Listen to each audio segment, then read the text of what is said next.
During Kobe's final year in the NBA, after a Lakers game, I asked him, I said, "Yo, did you do your original training routine that you were doing in your prime, the heavy lower body, upper body, all the skills work?" And his eyes lit up and he said, "Absolutely. I wouldn't be able to even move at this point of my career if I didn't do that this off season." And, I laughed. I laughed because anyone that studied the body, anyone that's worked with athletes, basketball players especially, if you look at Kobe Bryant's training regimen for the course of his prime, for the offseason, the day to day, Kobe Bryant was legitimately overtraining. And he was going to a level that was borderline unhealthy and abnormal. My basketball players here will understand this. Getting up at 4 a.m. Well, actually, no, none of us will understand it because majority of us didn't do this. Even NBA pros, they haven't done this. Uh, it's not recommended. It's very hard to recover from, and you could get injured if you don't take the right steps. Getting up at 4 a.m. on maybe 4 or 5 hours of sleep, 6 hours of sleep, straight to the track, sprints, agility work, conditioning work, uh, taxing your entire lower body. Then going to the court, putting up jumpers, repping out the fundamentals and the basics of the game. Nothing too gimmicky, nothing too flashy, not the stuff you see now on the gram. Straight, just fundamental work, traditional work. Left hooks, right hooks, post game, footwork, polishing all that, putting up shots from all over the floor, multiple counters, and you know, just going crazy, counting his makes, sweating, working hard, game speed, cutting hard, sharp, everything. From there, he would go to the weight room, and in the weight room, he would lift for about an hour, hour and a half, and it would be heavy lifting. Nothing light, no band work, just traditional barbell compound lifts, heavy lower body day, heavy upper body day. It was a 4 hour, 5 hour work day, and then he would recover. I don't know what he did the rest of the day. There was moments where he'd come back at night and put up more shots. He was obsessed with his craft. When people ask me, is this normal? Is this healthy? This would not be recommended today. They wouldn't let anyone do it. And most guys wouldn't want to do it. It's too much. It was too much. And somebody asked me, did Kobe overtrain? I said, yes. But if you look at Kobe Bryant's route, you had to do that to get through that route because Kobe Bryant, in my mind, had the toughest route we've ever seen of any great. And he went to an abnormal place in the offseason and normalized what he went through on the court. That became the easy part. That grind and that obsession and that blood, sweat, and tears, and that ability to push through fatigue, that ability to push through the soreness, that ability to get up day after day, night after night, and continue to work on your craft and just do the boring traditional work again and again and again. It is so hard to even comprehend reading it, let alone doing it for a week, let alone doing it for a month, let alone doing it what like he did it day after day, 6 days a week for 12, 13, 14 straight years of your prime. It's ridiculous. No one has done that. No one went to that place as a grinder. And truth be told, Kobe's brought body, because he almost overworked it, was breaking down at the end. 2011, 2012, 2013, even 2010, Kobe was really picking his spots with athleticism. He had to, be methodical with it. He didn't just get to go below past you whenever he wanted. He didn't get to get out and lift and explode off the ground whenever he wanted. There was moments where he did it, but for the most part, later on, Kobe Bryant was so overworked and taxed, it had come down to the point where he was almost possibly damaging himself because he was the best player in the game at one point, and it was off pure skill and angles and knowing the game and getting to your spots. The body would fire up, and he was still athletic. I mean, a freak of nature to begin with, but he had to be very methodical and pick his spots with it. It was like an energy turbo boost he'd get. All right, we're going to come down. And it came down to he was doing too much. And then that's the trainer in me speaking that he overtrained. And, it's very hard to recover from that. You got to be on some type of, you know, just ridiculous level of recovery to do what he did. And took care of his diet, made sure he wasn't fucking around with that.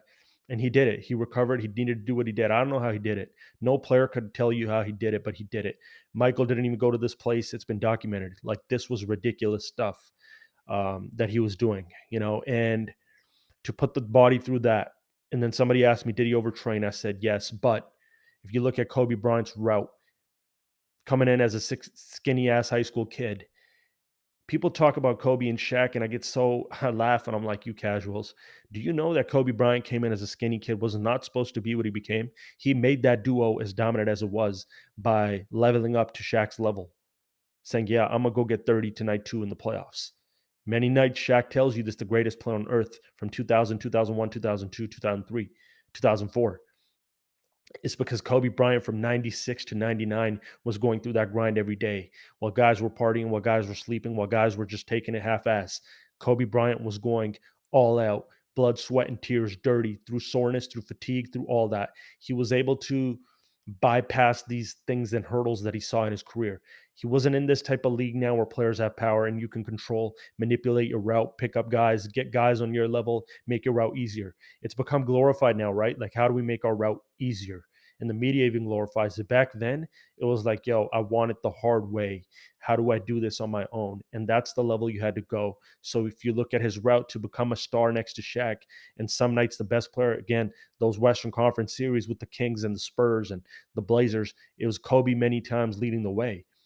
And to do that and to do the things he did, what he saw in terms of talent and competition, with really only one star by his side. It was either Shaq or Powell. Powell's not on that megastar level though.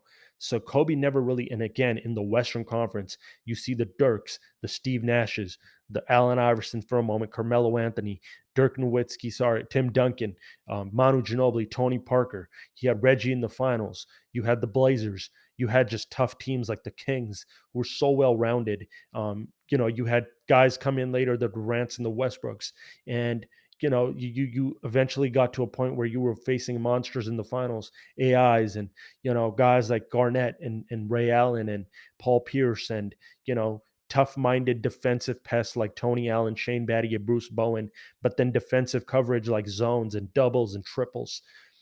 It was a level that we haven't seen before in terms of degree of difficulty, and his ability to will a team with minimal help through that mighty West, year after year, to reach 7 finals in 10 years, win 5 of them. The way he did it, the traditional way with one team, not being able to recruit, not wanting to recruit, um, we're never going to see that again. And all the things he overcame, you talk about '04, in the midst of his beef with Shaq, you all know what he went through in '04 with that incident. To overcome that adversity, to overcome that mental trauma and pressure, it was just so much. And he handled it really gracefully every time. And he overcame the toughest defenses with ridiculous shot making and the toughest competition, Hall of Fame competition, and the toughest defensive principles that I've ever seen any star go up against on the grandest stage in the best conference year after year. And he put up monster numbers and he did what he wanted to do on the basketball court, and he won at the highest level. To do it the way he did it, the route that he came from, a skinny 17, 18-year-old kid out of high school that was never supposed to be that good, he did it gracefully. And the reason he did it gracefully is because he went to an abnormal level in the off season and he normalized the grind in season. I'll never ever see Kobe Bryant level of grind and dedication again because they probably won't even let it happen. It was borderline unhealthy. And yet, in his final stages of his basketball career, here he was excited about having overtrained. That's all he knew. Mamba only wanted the hard way. He went up against the biggest hurdles and he climbed the highest mountains on that basketball court, on that basketball stage, year after year. And he did it the most pure and organic way. It's one thing to look at numbers, stats, and records and trophies. It's another thing to look at how a guy did it, who he did it with, what he overcame. I don't think anyone saw what Kobe Bryant saw. And God put this type of grind in this dude, and he maximized his abilities and showcased it again and again and again. That's why when you ask a player to this day who's the best in the world or who's the best you've ever seen, Kobe's always at the top of the list. If you ask his peers and the guys he went up against from his era, who was the best player you ever faced? Kobe Bryant. They're answering that within a split second. If you ask coaches who was the toughest cover, Kobe Bryant every time. And people lose words when they speak on his name. We're never going to see that again. To me, that's what's work. That's what's real, the work. And if you look at Kobe's route and his journey and the way he did it, he's the best basketball player I've ever seen in my life. And really, there was never going to be anyone else because no one else worked and gave themselves to the game the way he gave himself to the game. No one poured their blood, sweat, and tears into the game like that. And he was a gift. And I'm gonna make sure that that dude is celebrated forever.